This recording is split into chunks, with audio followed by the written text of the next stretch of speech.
righty. How are we all this morning?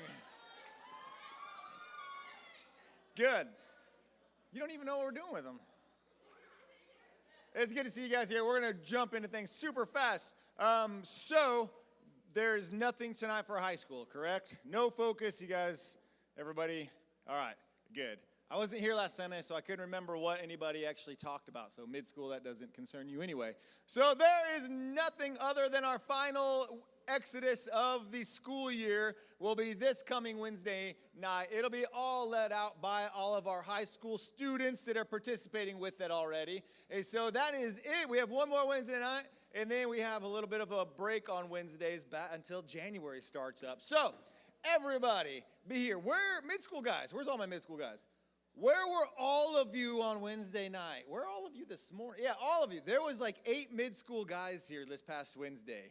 8 total. That was awful. So I don't know if mid-school girls are threatening you guys, if they are like outside in the parking lot telling you to turn around and go home. You are wanted here.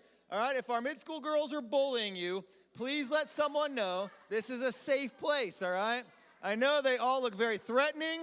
They are all very bullyish, but we want you here, so show up. We'd love to have you guys. So be here this Wednesday, final Exodus of 2021, so be here.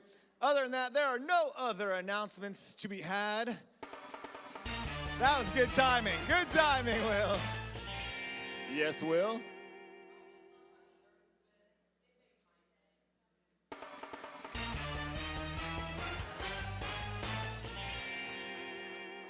That was a good one. Where's your microphone? Oh, that's right. They're using them upstairs. All right, I guess we should talk about that. There is First Christmas coming up next weekend? No. Yes. Next weekend. So come on out to that stuff, guys. First Christmas, Christmas Eve services, invite people. Be here, have fun with all of that. Good stuff coming up. Other than that, that's it. So we're going to play a little Christmas game and jump into our lesson. After our lesson, you guys will break off into your small groups. Seniors are serving again in December. Just so you all know, like just because the seniors usually sit here, you can sit there even when they're not here. Like I joke with Kendall and Christina back there, like the seniors you're not gonna like beat anybody up if they're our seniors and our 6th grade girls. Biggest bullies apparently we have around here. So don't be afraid to sit up wherever there's an empty seat. And mid-school boys, don't be afraid of the girls, all right? That's what we learned here today. Now, let's play a little game. I'm just going to toss out stuff to anybody that gets an answer correct on this one. We're not even going to play for your teams. So, very easy, all right? There's going to be a puzzle with, like, just different images. You have to guess what Christmas. Some of these are Christmas songs. Some of them are Christmas phrases, some of them just have to do with Christmas. So whatever you think it is, raise your hand real quick. Don't just shout it out, because if you get it wrong, someone else is going to get it. All right? We good? We got it? All right. So help me out here. Let's do a little Christmas puzzles here. So what's our first one is? What do you think? We got back there? Yes? 12 days of Christmas. That's correct? Yes. That is correct. I'm going to throw. Oh, I got to watch these light bulbs. I know Molly shattered a light bulb throwing these before. I got to be careful with these things. All right, 12 days of Christmas. Now you guys know how to play. All right, next one is. I think Martine had his hand up. Joy to the world. I had no idea what that was, but I guess, is that from Inside Out? That's joy. What? Well, it's easier to get to the gum. What do you want from me, kid? Come on. All right. You can give that to Isaiah. He doesn't care. Thank you. He wants a cracked one. He doesn't care. All right. Next one. What do we got? I saw hands pop up and then go down. Come on. Yes. We 3 kings. That's right, Alex. Good job. Catch these. Way to go. Do what? It's the number 3. We 3 kings. There we go. Alex on top of things. That? It's Martin Luther King. Chloe. Some things are just best, Chloe. All right, next one. What do we got? Yes. Huh? Oh, you're so close. You're almost, Lizzie. Izzy. No, go. Who else had it? Jack. Goodwill. No. Oh, you guys are so close. Carter. Peace on earth, goodwill to men. Is that right? Well, what? Towards men. We'll count that. There you go, buddy. There you go. Sorry, you're close. You didn't get it. That's the goodwill sign. If you're wondering, that's the sign for goodwill. Peace on earth, goodwill towards men. All right. Sorry. Listen, you got to get the whole phrase. What's the next one, Will?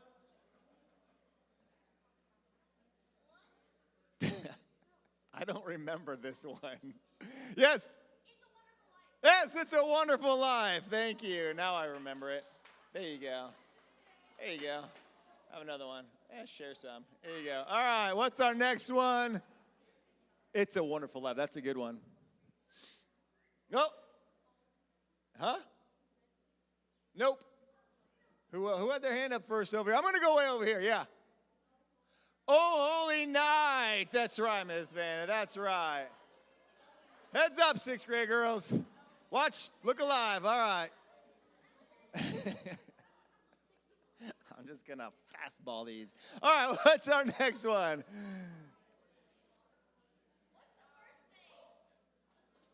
Yes. Huh? Ornaments. Good job. That's a good one. I liked that one. I like that one. Here goes 3 at you. All right. How many more do we have? 2 more. 2 more. Our next one is... I did not like this one, but I'm going to leave it up there, so we'll see if anybody else gets it.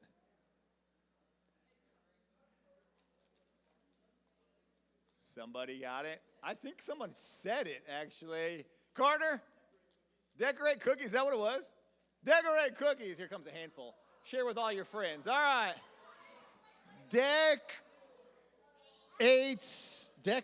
Core. That's what I could never got. I was like, Core 8 cookies. Thank you. I never got the apple part every time I looked at that. All right, last one. We're going to give out a ton for this last one. Who had their hand up first? I'm going back row. What do you got? Mistletoe. Heads up. No? It's not mistletoe? Oh, Rocket Toes. Yes, I'm sure it's Rocket Toes. Oh, no, you're right. No, we got to have the whole phrase. Alex? Under the mistletoe. Is that right? Under the mistletoe. Alex, there you go, buddy. What? You just want one? No. What does this look like? This isn't rec league basketball where everybody just gets a medal. No, you got to win something around here. What? All right, well, see, Andrew's the nice one. We'll give you one. All right. All right. Is that all of them? That's all of them. Hey, I'm going to go right into the lesson, actually, because it's just going to be weird if we play a little video and then I stand here and go right into teaching. So, actually, I'm going to leave these up. You'll still have a chance. If I find your story humorous, I will award you here. We're going to jump right into, we have one more lesson on It's Beginning to Look Like Christmas next week. But today we want to talk about this idea of joy. Now, when we think of joy, what kind of comes to your mind? What do we think of when we think of joy? Yeah. Getting a new car. Okay. Joy means getting a new car. Do what? Martine. Oh my gosh. Yes. Who else had? Yeah. Huh? Happy. Yes. Being surrounded by the ones you love. helping others. These are all good ideas of joy. Now, how many times have you been told to fake your joy? Like, how many times, when would be a good example around Christmas time, let's say, maybe that you had to pretend to be happy? Anybody have anything like that? Yes. When you have to have relatives come over that you do not like, you have to pretend to be happy. All right, yes, ma'am. When grandma gives you gifts? Oh, man. All right. Which is what I want to ask you guys here about real fast. All right, we're going to go off of gifts. You unwrap something, whether it's, sometime around Christmas, whenever you do your Christmas stuff. What was the worst thing you've been given, but you had to pretend like you were happy because, like, you either didn't want to hurt that person's feelings or, like, you'd get in trouble if you did not. So what was something awful? I need something really bad that you had to pretend to be happy about. Isaiah, yeah. They wrapped hand-me-down clothes and gave them to you as a present? Oh, that's nice. What was it? What'd you get? Pants? Was it your brother's stuff? Oh, all right. I was like, did your brother just wrap a pair of his pants and give them to you? And then like, I need those back. All right, so they gave you hand-me-down clothes, something else, yes. They gave you a turtleneck? Are turtlenecks in now? Is that like a cool thing? What? Sweet turtleneck with a gold chain, you're telling me? That look does not go out. That look is always there. Who gave you a turtleneck? Your cousin? Was it Mason? Mason gave you a turtle. He's trying to give you some fashion, all right? Somebody else, what was something really bad you got that you were like, I gotta pretend here? Yes. A broken Barbie? Was it like out of the box?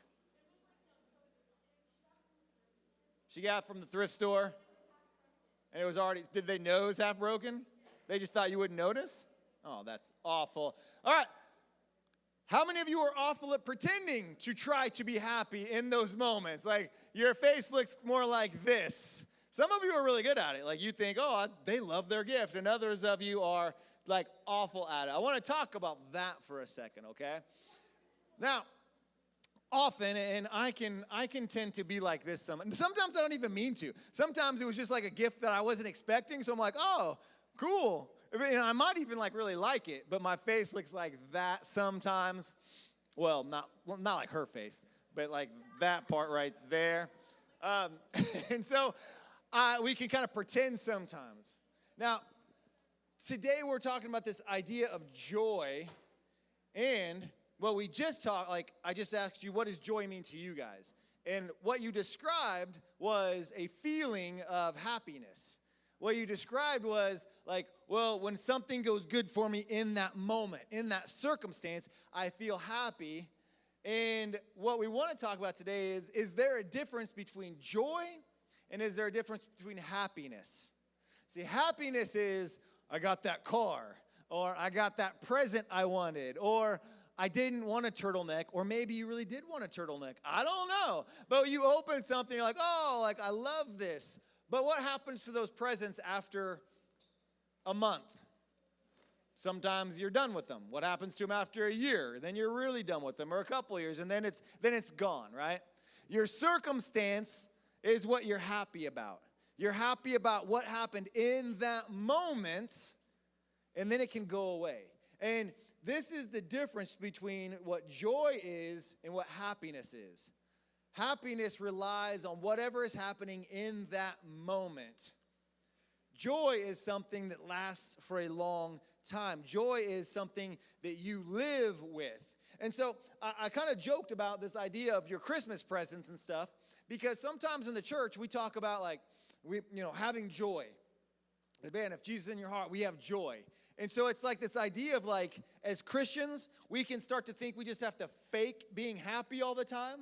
And we talked about this not too long ago, about this idea of being able to share what's on your heart, being able to, if you're struggling and having issues or problems, being able to talk to other people about it. And one of the reasons we said, well, we don't always do that is because we think, well, I'm not supposed to let other people know that I'm struggling.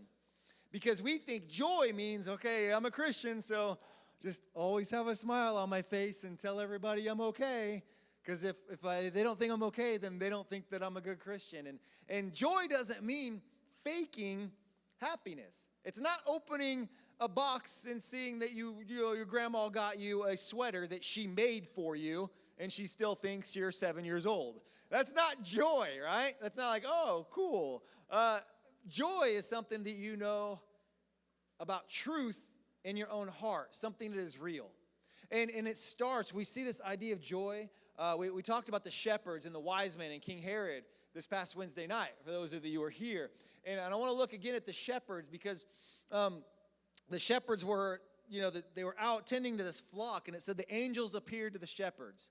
The angels first appeared to a group of shepherds before anyone else about the birth of Jesus. And I want to look at this again and kind of see, what did the angels say to the shepherds? What can we see? What were they like trying to get these guys to understand before they even ever left to go find Jesus in the manger? And so we're going to look again in Luke chapter 2. And it said, where there were shepherds living out in fields. Thank you. There are shepherds living out in the fields nearby, keeping watch over their flocks at night. And an angel of the Lord appeared to them, and the glory of the Lord shone around them, and they were terrified. They were scared. Seeing angels wasn't a normal thing for these shepherds. They were frightened, they were scared, and then the next verse, we see what the angel said. And it said, but the angel said to them, do not be afraid. Do not be afraid. I bring you good news that will cause great joy for all the people. And I want to think about this idea. The angels weren't saying, hey, there's a baby there, and you're going to be really happy for like 10 or 20 minutes. He's saying there is going to be a great joy for all people, regardless of whatever background, whatever you have or don't have, regardless of anything. It's going to be a joy for all people. Let's think about this, okay? Not a feeling you got when you get a good present. Not a feeling you got when something really nice happens to you for 1 minute. It is a joy of something that really takes over your entire life. Something that changes who you are because there is a truth that you can rely on. He says that is that joy. And so he says it's going to be for all people. And so Wednesday night we talked about how then the shepherds, they're like, oh, we got to go find where this Jesus is. They go, they find Jesus in the manger. They're so excited. They go and tell other people, and then they come back and they praise God over the fact that there was this Messiah born. And so when he says there's good news, there's this joy because the people have been waiting for a Savior. And what we know from that joy is that this was going to be something that would change the world. Not just a happy feeling. Not just something that happens just for a moment. And so he says this joy is going to be something that changes all of you. And so where happiness, think about this, where happiness lies in your circumstance, right? Happiness is what you feel right then. You win your game. You're really excited, right? How long does that happiness last when you win a game, baseball, soccer, football, whatever it is you're doing? Yeah. All right. Yeah, that's for a little while. And then you go on with your day, right? And then you could lose your next game, and then how do you feel? Bad. You feel awful, right? Because your feelings are depending on what is happening in that moment. Whereas joy is something that says it does not rely on if I'm doing really great right now or if I'm doing bad right now. My joy is in who Jesus is. My joy is knowing that I have a God that has changed my life. And that's the difference between it. The difference is knowing that no matter what's taking place right now, I have a God that is there for me. So I could have a really awful day, and I may not feel like smiling and like, oh, awesome, great.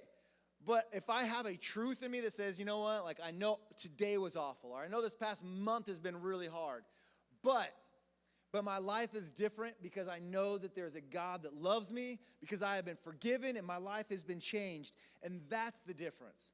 That's where our joy lies in.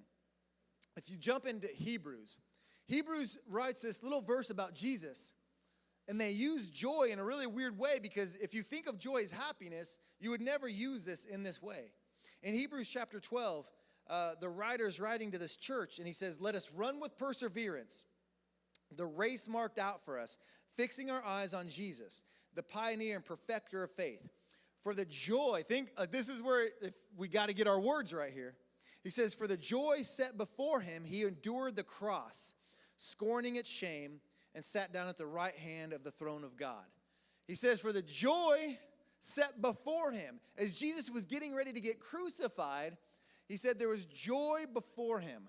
Now, if we think of joy as happiness, if we think of joy as like, yay, I got something cool, I got this new car, I got this. If we use that as happiness, that means Jesus is going, yay, I'm about to get beaten and whipped and nailed to a cross. This is going to be awesome. That is not clearly what's taking place here. What Jesus does know is for joy is saying, I know what I'm about to do for all mankind.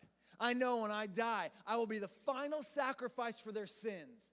That they will always be able to come straight to God and have forgiveness and have life if they choose it.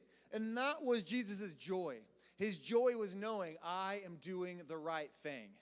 I'm offering something bigger and better than this world could ever know. And if they choose it, they are going to have this. So it is my joy to go out before you. It is my joy to do this. Think of it in a way of if someone was in need and you had to give up something to help them, you're giving up. Maybe you had to buy somebody their lunch, or maybe you went over and shoveled somebody's driveway because they couldn't do it, or you helped rake somebody's leaves, or you just did something out of your way for your parents. If anybody in here has ever done that. I know there's at least 4 of you that have done that. But maybe you've done something where it cost you something, but you were like, man, I'm glad I did that though. Like, this cost me and it was hard for me to do, but I did it because of the joy I have. And this is what Jesus did. For joy, he did this for us. And so that joy does not rely on circumstance. That is a joy that only comes from a relationship with Christ. This world lacks joy. We have happiness. How many times have we allowed our circumstance to determine whether we're happy? Where you post something and you look and see, did anybody like it? And if someone didn't like it, you felt mad about it. Or you were like, why didn't this person like it? Well, how come they didn't do this? And we allow our joy to be that. Or we scroll through and we look at the things that other people have that we don't have, and it affects how we feel personally. Because we're relying on our right now circumstance. We are a culture, all of us, myself included, of right now, what happened to me, because that's going to affect my mood. Well, that guy broke up with us, or we broke up here, this happened here, or they said that, and now I'm mad, and it's going to ruin everything, or my parents did this, and now it's this, and everything becomes such a small way of thinking because we lack joy. And that's not just students, that's adults. We lack a real joy in our life because everything is minute to minute, and if we're not happy right then we're just going to be miserable for everything. We lack joy. And so what Paul writes, he says, joy is from a relationship with Christ. It's one of the fruits of the Spirit, we call it. In Galatians chapter 5, verse 22, and Will, if you can pop that up there, it says the fruit of the Spirit is love, joy, peace, patience, kindness, goodness, faithfulness, gentleness, and self-control. That is something that comes from a relationship with God. So that no matter what's going on, parents are fighting, hard times, struggling at school, whatever's taking place, relationship issues, friendship issues. Maybe these things are going on right now and it's hard, but I know that my God is there. And so I might not feel like smiling. I can have a joy in my heart that says, I'm going to get through this because I know God's there for me. So I can offer that joy to other people. I can persevere and get through whatever's happening because I know Jesus is there. And that's what real joy is. It is not moment to moment. It is a lifelong knowing my life has been changed. If you know that, then you're able to offer that to other people. And so when there's time where there is no joy, you can be that for someone else. You can offer that to other people. You can share that joy with others. And really, that's what it's all about. That's the whole joy to the world, the Lord is blah, blah, blah. I don't know the rest of this song. Now, thank you.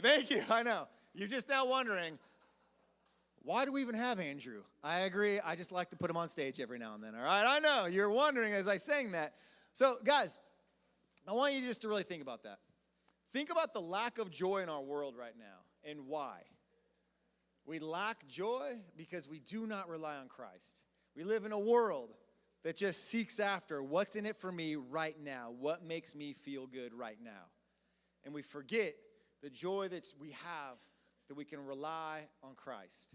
And so as you guys go to your small groups today, I want you just to be thinking about that. Think about the difference. Like really think about what is the difference between joy and happiness in my life. And does joy mean I always have to pretend? Joy is not always having a smile on our face. Joy is sometimes thinking, this is hard. I'm crying right now, but I can get through it because I know I have a Savior. And there's something in my life that makes me like I can go on. I can keep doing this. And joy is also when you see a friend or somebody else down saying, I know they're having a hard time, and I can offer to be there for them because my God has changed my life, and I know He can do it for them. It is bringing joy to other people as well when we allow Christ to put joy in our life. And so talk about those two things. How can God be a joy in your life? But then also, how can I share that joy? How can I spread joy, spread that hope to other people? Because if it's in my life, I want others to know it. So that's what you guys are going to discuss in your small groups today. I want you guys to have fun. Have a great morning. I'm going to pray and then dismiss you all, okay? Dear God, Lord, thank you for these students. God, if we live just off of our own circumstance right now and looking for happiness, then we either will always be miserable or we will always just be searching for the next thing that makes us feel happy. And that is just a miserable way to live. God, I thank you that you changed lives, that you did what you did so that I could have a relationship, that I could be forgiven. God, thank you for offering and saying there is something that changes you forever, that no matter what your circumstance is, you can always trust in, and that is knowing that you are there, God. So thank you for being that joy in our life. Amen. All right. 7th grade guys are with Andrew today, right? And 8th grade guys will be, where's my 8th grade guys? Where's my freshman guys? Okay, 8th grade guys will be with freshmen today, okay? Because we had 2 leaders missing. Sophomore girls. What's sophomore girls? I'm going to have you guys are going to go with freshmen today, which is good because Lisa bought you guys donuts, so congratulations. Merry Christmas.